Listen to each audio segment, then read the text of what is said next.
கன்னியாகுமரி மாவட்டம் நாகர்கோவில் சந்திப்பு ரயில் நிலையத்தில் மின்கம்பிக்கு மேல் உள்ள இணைப்பு தூணில் ஏறிய வடநாட்டு மனநலம் பாதிக்கப்பட்ட இளைஞரால் ரயில் சேவை மற்றும் மின்சாரம் நிறுத்தப்பட்டது. 1 மணி நேர போராட்டத்திற்கு பிறகு தீயணைப்புத் துறையினர் அந்த இளைஞரை மீட்டனர். இது தொடர்பாக நம்முடைய செய்தியாளர் சரவணன் கூடுதல் தகவல் தர இருக்கிறார். அதற்கு முன்னதாக தற்போது இந்த காட்சியில் நாம் பார்த்துக் கொண்டிருக்கிறோம்.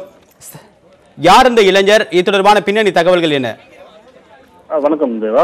அதாவது கன்னியாகுமரி மாவட்டத்தினுடைய தலைநகரமான இருக்கக்கூடிய இந்த நாகர்கோவில் பகுதியில் தான் இந்த நாகர்கோவில் சந்திப்பு ரயில் நிலையம் இருக்கு. இந்த ரயில் நிலையமானது தினமும் ஒரு ஆயிரக்கணக்கான பயணிகள் வந்து செல்லக்கூடிய ஒரு மிகவும் பரபரப்பான ஒரு ரயில் நிலையம். இந்த ரயில் நிலையத்துலதான் இன்று காலையில வந்து ஒரு வாலிபர் அந்த பகுதியில் இருக்கக்கூடிய உயர் மின்னழுத்த கம்பி செல்லக்கூடிய பாதைக்கு மேலாக ரயில்வே அதாவது அந்த மேலாக இருக்கக்கூடிய தூணில் அமர்ந்தவாறு தத்தளித்து காணப்பட்டதை சில பயணிகள் பார்த்து ரயில்வே போலீசாருக்கு தகவல் தெரிவித்திருக்காங்க. சம்பவத்தில் வந்த அந்த போலீசார் இது சம்பந்தமாக தீயணைப்பு துறையினருக்கும் தகவல் கொடுத்தாங்க. தொடர்ந்து தீயணைப்பு துறையினர் மற்றும் போலீசார் இந்த வாலிபரை மீட்கக்கூடிய முயற்சியில் ஈடுபட்டு இருந்தாங்க. தொடர்ந்து இந்த வாலிபரை மீட்கிறதுக்காக முயற்சியில வந்து பல்வேறு கட்ட முயற்சிகளை மேற்கொண்டாலும் அந்த வாலிபர் எந்த அசைவும் இன்றி அதே பகுதியில் அப்படியே உட்கார்ந்தவாறே இருந்தார். தொடர்ந்து இந்த வாலிபரை மீட்பதற்காக மேலே சென்று இந்த தீயணைப்பு துறையினரும் போலீசாரும் இந்த வாலிபரை வலிக்கட்டாயமாக கையை கட்டிதான் இறக்க முடிந்தது. அந்த நேரத்தில் அந்த வாலிபருக்கு சின்ன சின்ன காயங்களும் ஏற்பட்டது. தொடர்ந்து இந்த வாலிபரை இறக்கிய பின்பு இந்த வாலிபர் குறித்து விசாரித்த போது இந்த வாலிபர் பல்வேறு அதாவது முரண்பட்ட வகையில் பேசிக் கொண்டிருந்தார். தன்னுடைய பெயர் பிரமோத் என்றும் அதுபோன்று ஜார்க்கண்ட் மாநிலம் என்றும் அதுபோன்று கேரளாவில் வேலை பார்த்ததாகவும் இவ்வாறு முரண்பட்ட பல்வேறு கருத்துக்களை கூறியவாறே இருந்தார்.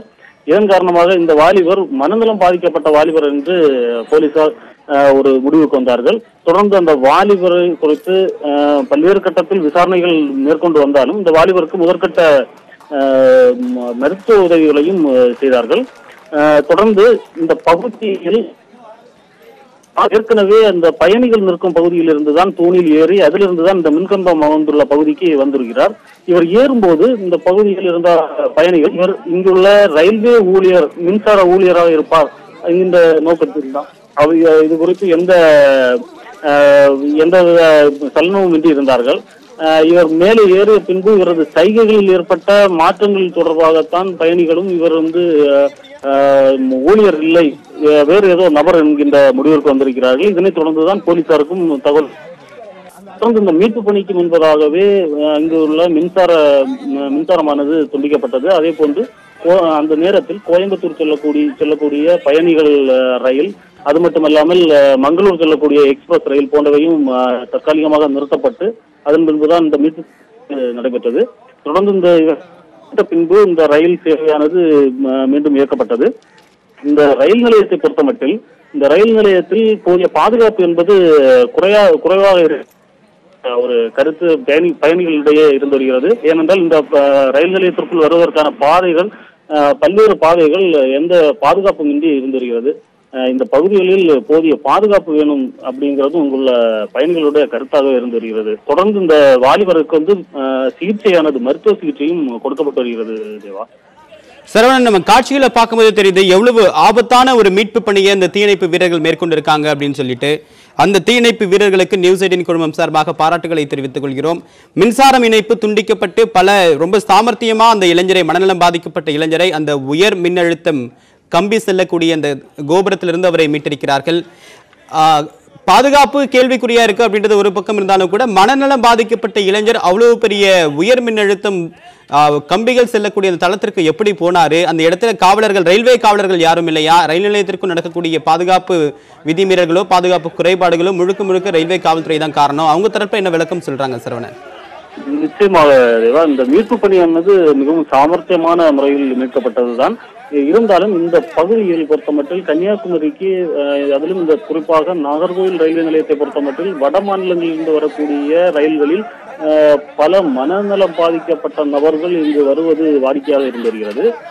இந்த குறிப்பிட்ட இந்த நபர் அந்த பகுதியில் இருந்து அதாவது பயணிகள் நிற்கக்கூடிய அந்த பகுதியில் இருந்து அமைக்கப்பட்டிருக்கக்கூடிய தூண் வழியாக தான் மேலே ஏறி இருக்கிறார். அந்த தூணில் ஏறும் பொழுது அங்கு பார்த்த பயணிகள் இவர் அங்கு இருக்கக்கூடிய ரயில்வே ஊழியராக இருக்கலாம் என்கின்ற எண்ணத்தில் தான் இது குறித்து எந்த தகவலும் போலீசாருக்கு தெரிவிக்கப்படாமல் இருக்கிறது. குறிப்பாக இந்த போலீசாருடைய ரோந்து, ரயில்வே போலீசாருடைய ரோந்து ஆங்காங்கே நடந்து கொண்டிருக்கும். இங்கு 4 பிளாட்ஃபார்ம்கள் அமைக்கப்பட்டிருக்கக்கூடிய இந்த ரயில் நிலையம், இதில் 4 பகுதிகளிலுமே போலீசாருடைய பாதுகாப்பு ரோந்து பணியானது இருந்து கொண்டுதான் இருக்கிறது. ஆனாலும் பல பகுதிகள் இவர்கள் மனநலம் பாதிக்கப்பட்டவர்களானாலும் சரி, சில பயணிகளானாலும் சரி, வருவதற்கு எந்த பாதுகாப்பு, அதாவது எந்த ஒரு போலீசாரின் கட்டுப்பாடு இல்லாத பகுதிகள் நிறைய இருந்து கொண்டிருக்கிறது. இதன் காரணமாக தான் இந்த ரயில்வே நிலையத்திற்கு உள்ளாக வருவது ஒரு எளிதான ஒரு நிலையாக இருந்திருக்கிறது. இந்த மனநலம் பாதிக்கப்பட்ட நபர் கூட இந்த வழியாக தான் வந்திருக்கக்கூடும். இவர் நின்று கொண்டிருந்த பகுதியிலிருந்து சாதாரணமாக ஏணியில் ஏறுவது போன்று அந்த பகுதியில் ஏறி இந்த மின் கம்பிகள் செல்லக்கூடிய இந்த பகுதிக்கு இருக்கிறார். இந்த பகுதியில் அதிக உயர் மின்னழுத்த மின்சாரம் செல்லக்கூடிய பகுதி, ரயில், அதாவது மின்சார ரயில்கள் செல்லக்கூடிய இந்த பகுதி. இதில் ஒரு சிறு இவரது கை அல்லது இவருடைய உடையோ எதுவாக இருந்தாலும் சிறு அளவு அந்த இடத்தில் தொட்டிருந்தாலும் ஒரு தீப்பிளம்பாக கருகக்கூடிய ஒரு நிலைதான் ஏற்பட்டிருக்கும். அந்த மாதிரியான ஒரு அசம்பாவிதம் இன்று தடுக்கப்பட்டிருக்கிறது தேவா. மிகப்பெரிய அசம்பாவிதம் தடுக்கப்பட்டிருக்கு. தீயணைப்புத்துறை ஊழியர்கள் தங்களுடைய உயிரை பணயம் வைத்து இந்த மீட்பு பணியில் ரொம்ப சாமர்த்தியமாக ஈடுபட்டிருக்காங்க. உங்களுடைய விரிவான தகவல்களுக்கு நன்றி சரவணன்.